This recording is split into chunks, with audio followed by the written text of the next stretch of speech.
તાજી તારીખો રાજકોટ થી વાળો હતો.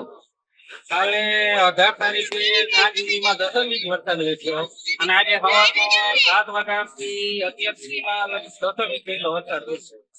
તો આજે 2-3 એરિયા છે નવા અરજીમાં છે શાંતિપૂર્વક છે એમાં પાણી ભરવાની અત્યારે ભરવા માંડ્યું વરસાદ ભરવાની અંદર તો એ માટે અમે પંચાયત તરફથી રેતી ભરવા ચાપતી ચાલુ કરી છે. મામલતદારશ્રીને ન્યાય કરીને સ્કૂલ ખોલી અને સ્કૂલમાં બધાને રહેવાની વ્યવસ્થા કરી છે. એને જમવાની બધી વ્યવસ્થા કરી છે. અત્યારે ગ્રામ પંચાયત આખી બોરી રાજ્ય છે અને અમારા તળાવમાં રોડ ઉપરથી પાણી નથી. આ વિડીયો છે રોડ ઉપરથી પાણી એટલે તત્કાળ મામલતદાર ન્યાય કરી છે.